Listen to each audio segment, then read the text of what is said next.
Now we concentrate on the next question. A continuous time function x of t is periodic with period t. Okay, periodic with periodic t about x of t. The function is sampled uniformly with a sampling period ts. In which one of the following cases is the sampled signal also periodic? Sampled signal also periodic. You have to note that this question actually does not come under sampling. Sampling is a later topic that we are supposed to deal a bit later.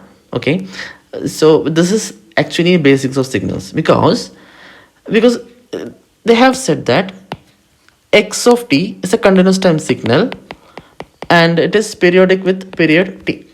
Okay, right, and this x of t is sampled with a sampling period ts, right? So sampled signal is actually a discrete time signal. Its sampling period is ts, and sampling period does not mean that ts is the time period of x of n. No. What is sampling period? Sampling period means if we have a discrete time signal like this, suppose this is a discrete time signal that we are dealing, maybe x of n over n, 0, 1, 2, 3, n values will be discrete, okay, integers. So ts means it is the time between successive samples, that is ts. Okay, so ordinarily the ts will be equal to 1, but in some cases that may not be. Okay, right. So here what we have to remember is for this x of n to be discrete time, then t by ts should be an integer.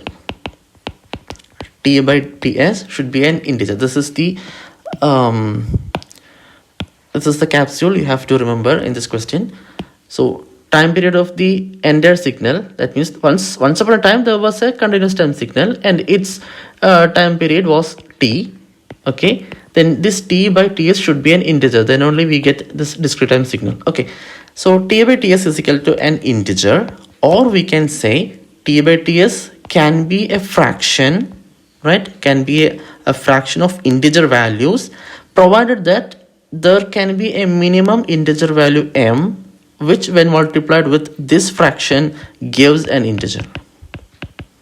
Okay, I will explain once again. So for x of n to be discrete, t by ts should be an integer, right? And or it cannot, if it is not an integer, it can be a fraction also. It can be some fraction also, x by y fraction also.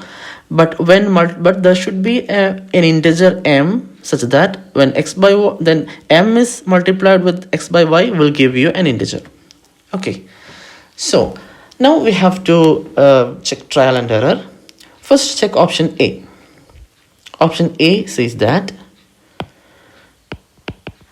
t by ts is equal to root of 2. Is t by ts an integer? No, root 2 is not an integer, it is an irrational number. Can you suggest any number m, any integer m, so that root 2 becomes integer? Never. Okay, so option A is wrong. Okay, now let us see option B.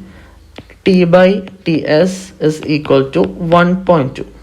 Okay, t by ts is equal to 1.2. Is I can write 1.2 as 12 by 10, and 12 by 10 is actually 6 by 5.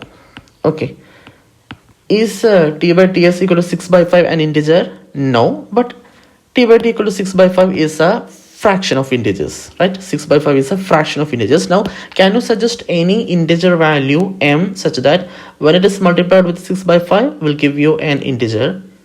Of course, if you multiply this with 5, right, the answer will be an integer 6. Okay, so t by t is equal to 1.2 can be an answer. Okay, so it will give definitely a discrete time signal. So option B can be correct.